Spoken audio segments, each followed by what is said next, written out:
now we'll be talking about the agrarian reform policies, or the social, political, economic, and cultural issues in the Philippine history. And we are the representative of Group A. Now, I will be introducing myself. My name is Marshall B. Ganin. And I am Mark Cristian Galange. And I am Alexa. And I'm Yvonne Lubiana.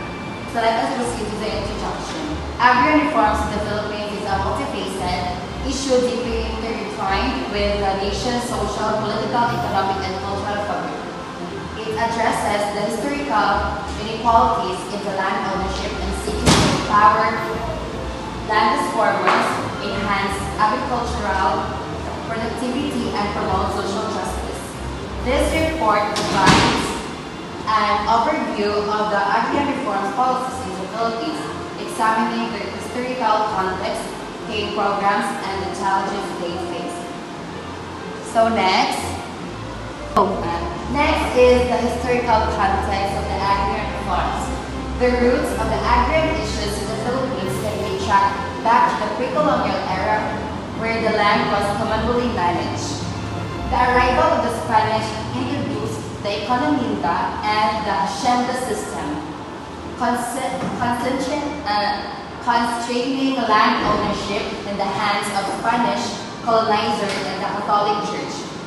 This led to the exploitation and the native farmers and the emergence of tenancy and arrangement. So, the pre-Spanish area, common land ownership within the barangays.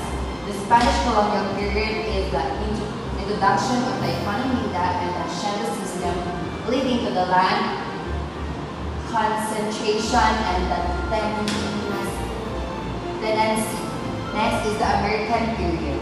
So, implementation of the land registration and the homestead programs, but limited impact on the land inequality. Next is the post-war era. Enhancement of the various tenancy laws and the Land Reforms Act to address agrarian issues. And now let's proceed to branches of archaeology. Several agrarian reform programs has been implemented throughout Philippine history, each with its own objectives and challenges. The first one is the Agricultural Land Reform Code in 1963, enacted during President Diosdado Macapagal's term, aimed to abolish shared tenancy and promote owner cultivatorship. Ginapasabot sa NAS that tungod aning long Agricultural Land Reform Code in 1963, mga farmers is makakuha na sila og mga like land, maka-own na sila land. Kaya sa time na wala pa ni siya naabot nga ang mga farmers is still a worker, then marag alipin ra gyapon sila like mga kasi trabahante. I have an example here is a peanut farmer named Juan was able to own the land he was farming because of this law. Before, he worked on a big farm but did not own any part of it. After the law, Juan became a landowner. Pagkaabot daw aning law, atong giingon ako ganina, is ang mga farmer is naka-own na sila of land because of this law. And now, let's proceed to Comprehensive Agrarian Reform Program, or the CARP, in 1988. Initiated under the President Corazon Aquino, sought to redistribute public and private agricultural lands to landless farmers. Kanina man daw, kanina law or act is ang mga tao daw is bali, ang kato ng mahihirap or mga bigado, ginatagaan sila bilan. Kanang gamay ra, hindi ka siya dako. Gamay na siya. Then, ginaprovidean sila sa gobyerno o mga seeds para itanong. That's why, para matagaan sila o a better life. And now, dili naman tayo sa social issues. Agrarian reform addresses critical social issues related to land ownership and access. The first one is the land inequality. The land inequality is an equal distribution of land has historically led to social unrest and economic disparities. Ginapasabot rin is sa isang ka village daw is may isa ka like ga-own sa land, which is katong mga mahihirap is still a workers sa ilang land. Malili siya equal ba, marag wala siya fair treatment na ginatawa. Kung dili na, tapos pagkahuman dili na moabot ang poverty. Landlessness contributes to poverty among rural communities, limiting their access to resources and opportunity. Then, dili na niya, wala kayo yung mga access resources and opportunity ang mga tigado.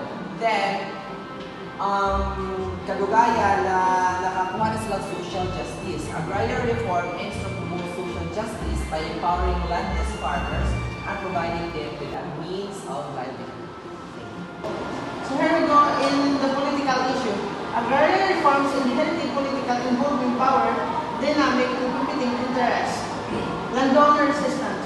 Landowners often resist agrarian reforms efforts leading to legal battles and social conflicts.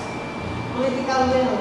The success of agrarian reforms depends on the government's political will to implement the enforced land distribution policies. Policy implementation. An effective policy implementation and corruption can undermine the goals of agrarian reforms. So, economic issues. Agrarian reforms have significant implication for the Philippines economy. Agricultural productivity. Land creation aims to increase agricultural productivity by empowering farmers, providing them with incentives to invest in their land. Rural development. Agrarian reforms can stimulate rural development by creating employment opportunities and improving their living standards of the rural communities. Economic growth. A more equitable distribution of land can contribute to broader economic growth by increasing the purchasing power of rural households. So now we will be talking about the cultural issue of agrarian reform. So agrarian reform also intersect with the cultural values and traditions. So when we talk about the agrarian reform, it's about more than just land, or it's about the reshaping of the societies.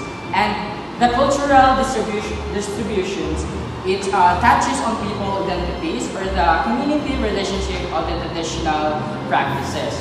And when we talk about the cultural issue again, there are three benefits exist of the agrarian reform. First is the land as a source of identity. The second is the community relations. And the third, traditional farming practices. And the first is the land is often viewed as a source of identity and cultural heritage, particularly among indigenous communities.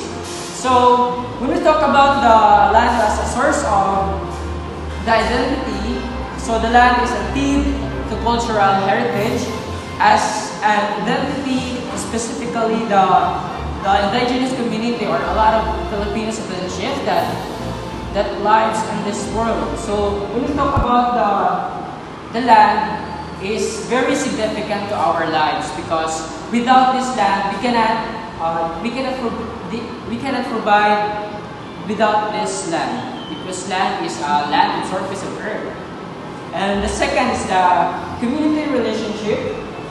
Agrarian reform can impact community relations, or especially when land distribution leads to conflicts between the landowners and beneficiaries.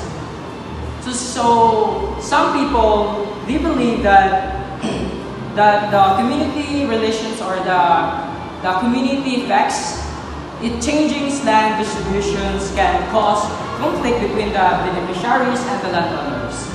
And the reforms needs to consider the human impact on this relationship between the beneficiaries and the landowners. And the third is the traditional farming practices. Agrarian reforms need to consider traditional farming practices and knowledge to ensure the sustainable and management. So as a human being, the traditional farming of practices, as reforms should respect and incorporate traditions and forming methods which are often sustainable and hold local knowledge of management. And the last is in conclusion. So in conclusion, agreements reform policies represent a vital tool for addressing historical inequalities in land ownership and promoting rural development, while the potential benefits are significant, including increased agricultural productivity, improved livelihoods, and enhanced social equity. So in fact, successful implementations is fraught with challenges. This include persistence from landowners, inadequate and support services, and whether the corruptions and environmental concerns by ensuring clear conversations, strengthening governance, and promoting sustainable land use, and fostering stakeholder dialogue. Policymakers can harness the transformative power of agrarian reform to create a more just, sustainable rural societies, and the lesson learned from diverse cost studies underscores the needs for the context-specific strategies and the long-term commitment to achieving meaningful and lasting change in the rural communities.